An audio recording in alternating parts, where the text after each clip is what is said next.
15 years, she comes in every morning, makes the lasagna. Oh.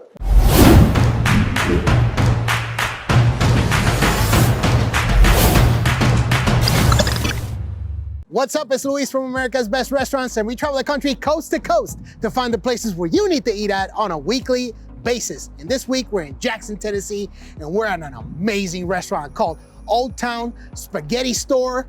We're gonna get to talk to Bob and Thomas, who are the owners. Plus, we're gonna see some incredible items like they baked Ziti, plus a couple of other things that are gonna tell you, hey, I gotta jump in my car right now and drive there. Look, I know you're hungry because you're watching this. So are you ready? Let's go check it out.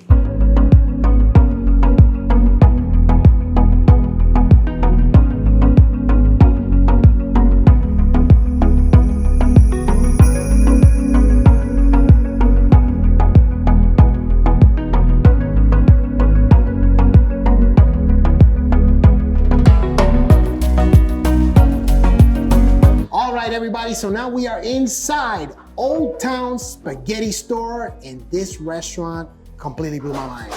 The inside is absolutely beautiful. We're here with the owners, Bob and Thomas, so appreciate you guys being on here. Now, right out of the gate, when the plates came out of the kitchen, Austin said, I tried the sauce on this one. He said, Luis, you're not ready for this. Not ready for it, Luis. So talk to me about the lasagna. Talk to me about the sauce, everything. Okay, so the sauce, we make a marinara sauce every morning. We go to 35 gallons a day. 35 gallons a day? Big pot like this. Whoa, okay. Yeah, and then we make about 8 to 10 pans of lasagna, big hotel pans. Okay. And we usually sell out. Every day? Every day. Whoa. So I got one cook that's been with me for 16 years. She comes in every morning, makes the lasagna. Oh. Okay. We got 2 layers of ricotta cheese. We got some seasoned ground beef, 3 layers of noodles, and then the marinara on top. That sauce is beautiful. You like that? Oh my God. Thank you. So good. Thank you. Very bold, rich flavors. This, I mean, you can dunk anything in that sauce. We should break some bread. Bread. You think you can finish it? Probably. If I have the fortitude to do it, probably I can do it. If I don't eat all this, I can do this. There you go. But this is very good. I can totally see why you sold out. Yes. I mean, you can meatball, sausage, whatever you want on this sauce. It's unbelievable. Wow. Great, great sauce. Now, tell me the story of how this restaurant came to be. Because I know you're not from here, from Tennessee. You're from the city where I live. Yeah, Chicago. Chicago. So talk to me about your journey coming from Chicago to Tennessee, and what gave you the decision or the thought to say, you know what, I want to start my own Italian Well, this restaurant. is a long story, but at 18, we moved from Chicago to here. Right. When we got here, we realized as Italians, there was no Italian restaurants. There wasn't even a pizza place. Really? Couldn't even order a pizza. This goes back in 1964. So my mother opened up an Italian place. Okay. I cooked in her restaurant for a year, I guess. Went to the military, was a mess sergeant, cooked more in the military. Came back, worked for my parents again. Then I decided to get in the club business, which was a bad idea. Did that for 4 years. Okay. Got married. I said, I can't do this no more. Let me get back in the food business.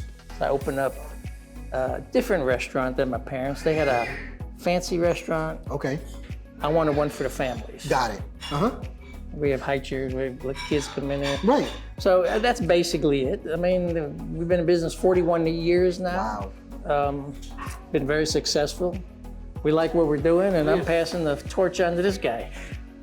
Right, so because you essentially retired somewhat recently, right? Yes, last month. And then I asked you earlier off camera, so why are you here? It's like for you guys, right?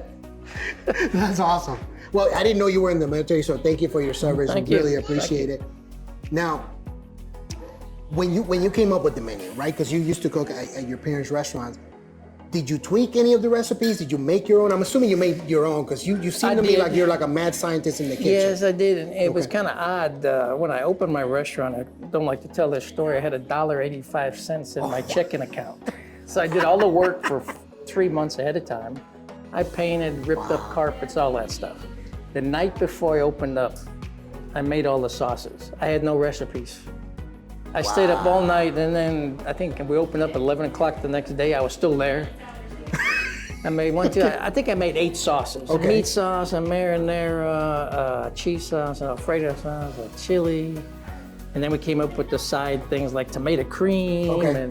and garlic cream and all that. So Okay. everything was made the night before. And then, yes, I did tweak. It took me probably about 8 years listening to my customers. Okay. And this, I like a little bit more flavor in this or whatever. So that's how we got here today. Plenty of experimenting. Now you have more than $1.85 in the bank. Yes. Awesome. Success story. Success story. Love it. Love it. Now, what is one dish that's your creation that you didn't bring from recipe from your parents or anything like that? Like one thing that you completely say, you know what? I think this will go well together. Let's just put it together. Well, basically everything in an Italian restaurant is an idea from another Italian restaurant. Chicken parmesan, lasagna, spaghettis. So I don't know, I got probably some combo platters. Okay. People seem to like combo platters, so we got a Sicilian platter. Okay. It's a marinated chicken breast, we grill it in the back. Okay. You get that, you get some shrimp scampi, and then a portion of fettuccine Alfredo. Put all that together. It's good. We put it on the menu. We experimented with it. People liked it. And actually, we took it off the menu. Yeah, and that's the difference here. With most Italian restaurants, you get one dish. Right? Okay. With here, you order an entree, you can mix and match. Oh, So okay. there's That's cool. a little bit of a difference there than maybe a classic Italian. Okay. All right. Right, so if you ordered like a grilled chicken or even chicken parma, you get like 14 side orders. Whoa. Steamed vegetable, lasagna, spaghetti, whatever. You can get it all. You told me when we came here that you started with a menu that was somewhat small, and then I said, all right, so how many items you got now on the menu? You're like, probably about 160, right? That's too many. It's a lot. Too many. I got you. All right, so one of those items, what is this? Tell me. That is the chicken piccata. Chicken piccata. It's a chicken breast. It's breaded and sauteed in a little butter. We add Okay. lemon, capers, and wine, white wine. We put it on top of angel hair for that particular dish. And that's actually one of our top sellers. That's very good. We can't keep flavor. enough on the stove. Really? We cook everything to order, so that's one of those things that people seem to like. That's so good. That lemon flavor comes through, but it's not overpowering. Good. Great dish. Wow. Great dish. Definitely a home run. Now, tell me, how was it kind of passing the torch to Thomas? Oh, wow, that was kind of hard. It took me, how many years did I say I was retiring? A whole decade, I think. I think probably 10 years. It's in your blood. When you get in the restaurant business, it's in your blood. I mean, you can't think of anything outside the box except your operation. So he's worked with me through college a little bit, through high school. And then we got out. I asked him, you want to take this over or not? Because I'm ready to cash out. Okay. And it took him 6 years, but finally he's in. He's ready to do it. He's got a child now, and he's married, so he's ready to dig in. Okay. Tell me, how was it to work with your dad side by side doing that? It's an experience, obviously a different experience than the person being your father and your boss at the same time. So it's like any other family business. You may have battles that are a little more heated than a normal corporation. That's not how you make the sauce. Right. But through the years, we've been able to work together. Oh, yeah. So, and 100% trust. Okay. You can't really get that from, family's one of those things you can't get that from. Yes. And some people aren't successful in family business, but this one, we work well together. So, yeah. Very cool. It's good.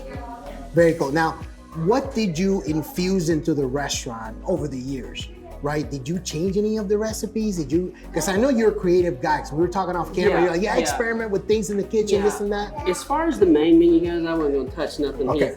He's a real stickler on his recipes, so I keep those the same. But when it comes to specials and stuff, that's where I try to change it up a little bit, give something different that maybe they haven't had before. Okay.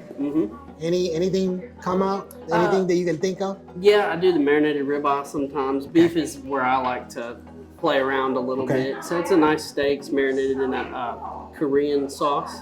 Actually, you didn't think you'd get Korean in an Italian restaurant, but we can do it. And we do shrimp and grits. Okay. We like to play. We like to actually cook food, here and experiment if we have to. Okay. any items that you've experimented with that you're like, oh, I'm gonna put this as a special that have been a hit that you can think of? The ribeye is probably my most successful special. Seafood, I love doing seafood. Any type of different type of fish I can get, and I'll just come up with a new topping. Okay, cool. Could be by the season, mango salsa, beurre blanc, depending on the time of the year. Nice. Seafood's fun too. Nice. Okay. Very cool.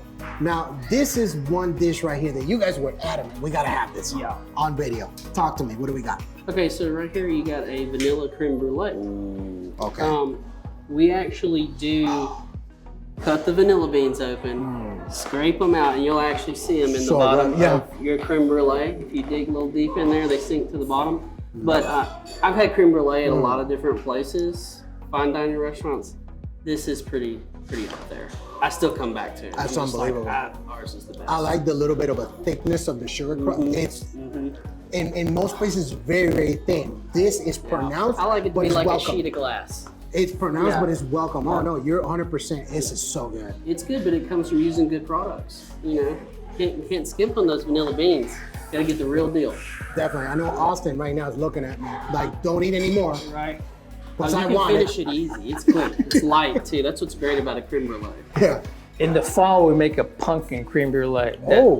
It's crazy really good. good. I'm telling you, crazy good. Any others that you change over the season? You do special? We've done a chocolate one before. Yeah, we've done chocolate. We've done snickerdoodle. Whoa. Strawberry. Yeah. Wow. Okay. They're very good. I always come back to the vanilla. That's the best. Okay. It's just good. And then of course this right here is a tried and true.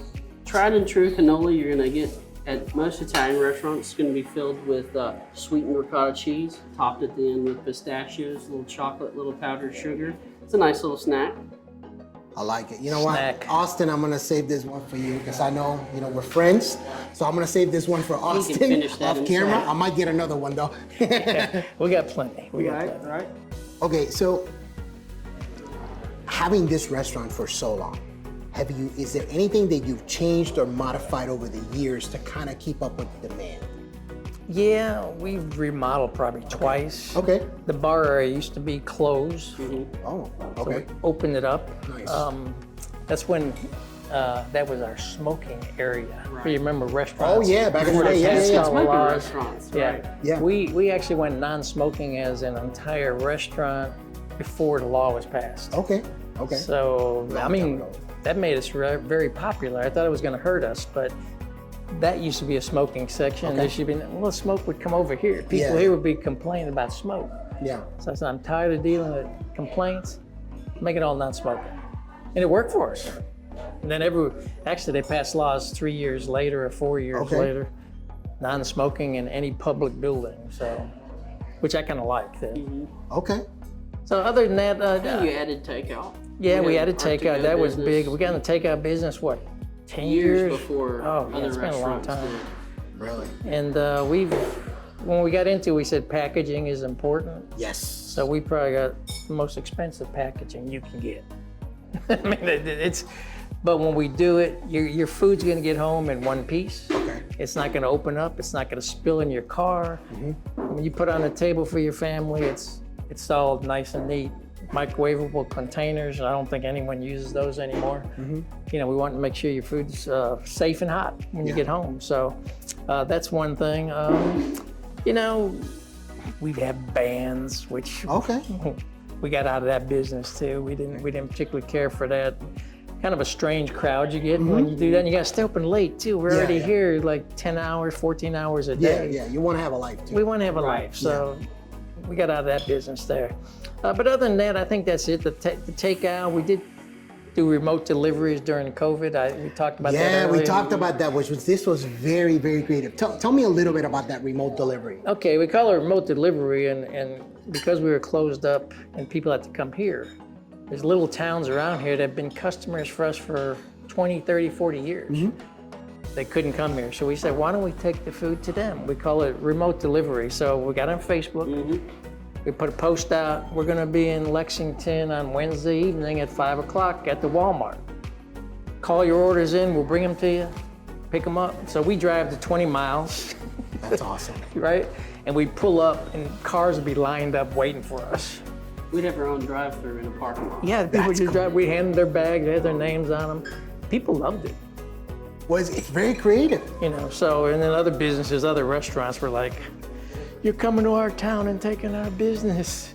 You know, why are you doing that? Well, you're being creative. Yeah, we're trying to just The pandemic forced a lot of creativity. think out of the Yes. box. A lot of thinking out of the box. But you know, it's all for the good now. 100%. Survived it. Now it's time to move forward. Love it. So, I was telling him the other day, I said, you know what? I've been through 2 recessions, a world pandemic.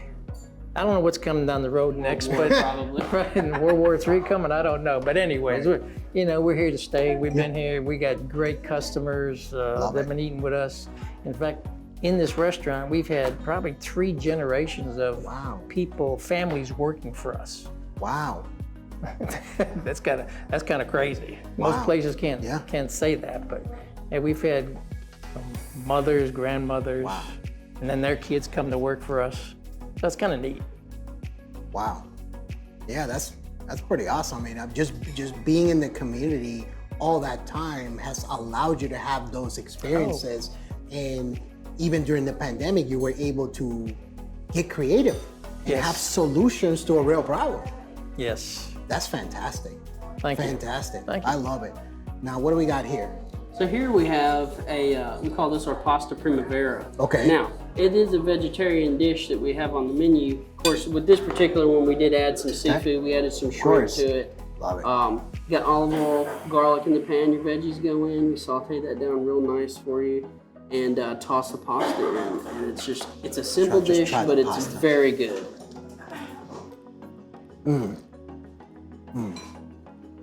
That sauce is so good. There's something about garlic and pasta. It's just good. So good. Is that a blackened? Yeah, I believe that's blackened blackened shrimp we shrimp. put on top of this one. You can now for this particular dish and any pasta dish in the restaurant, you can add any type of protein you want to it. Okay. Shrimp, chicken, Well, like you said, salmon. there's like a meatballs, million salmon. sides or something like that close. Oh yeah, tons of them. Okay. Very cool. And then this last one, I know you told me that. Oh yeah, We gotta have that one. This That's my last one's go-to. been on the menu pretty much since you is this when we started, or it's been on almost. No, that this was amount of added. time. This was added later. A little bit later. And this is your favorite, right? This is one of my favorites. Okay. Because it's like eating pasta and pizza at the same time. It gives me that feeling of eating some pizza. That's so good. And it holds together really nice. Baked It's ziti. easy to eat. You know, you don't have sauce running everywhere. This is called the Baked Deluxe ziti. baked ziti. Baked ziti. Uh-huh. Yep. And it's got black olives, green peppers, tossed with our meat sauce. You got pepperoni on top. And it's just, I love it. so good. So good. I can understand why you like this. Yeah. A lot. It's Yeah. like eating pizza, but not There's really. just a lot going on in it. It is. Yeah. It's kind of like a pasta omelet, Yeah. right? Yeah. You have all these different ingredients. The egg is the main dish. Here, the main dish is all works. the pasta. That's phenomenal. And it's great the next day, too. Phenomenal. Now let me ask you this. Now that you've taken the reins, where do you see the restaurant going in the future? Well, I think with him retiring, it's kind of my job to take it one step further. Okay. So maybe more units, maybe not. Maybe we get into more things, but definitely maybe growth. That's how I envisioned it. Is Okay. What's the next step? Okay. How can we get bigger and better? I tell them Right. food truck. Yeah, we've explored that. That could be something. I'm always looking to grow the company, and that's kind of how I envision my future here. Because he built it, now it's time for me to make it bigger. Okay. Very cool. I love it. Look, everybody, if you're looking for more restaurants just like this one, if you like restaurant content, make sure you hit that subscribe button and hit the bell notification so you know whenever we drop a new episode. Now, guys, I know you guys have an outdoor patio section too right now, which is, I mean, there's plenty of seating in this restaurant. How many people can you sit here? 240. 240, you know, just a little bit. You know. It's loud when it's full. Love it. And here, the weekends, crazy, Oh right? yeah, crazy loud on the weekends. Crazy. Now, for the people watching, how can people find out more information about your restaurant? So you can find us on our Instagram, Old Town Spaghetti Store, also on our Facebook page, and we have a website, oldtownspaghettistore.com. Has everything you need to know on it. Love it. And where are you located? What's the address here? 550 Carriage House Drive, Jackson, Tennessee. And do you remember the phone number? 731-668-4937. Love it. Well, I've been completely blown away. Right now, this restaurant right here, certified legit. I'm a humanitarian because I saved the cannoli for Austin, and that's pretty much it right now for us. So I'm gonna go ahead and sign off. I'm gonna eat this lasagna. I'm gonna see you guys on the next one.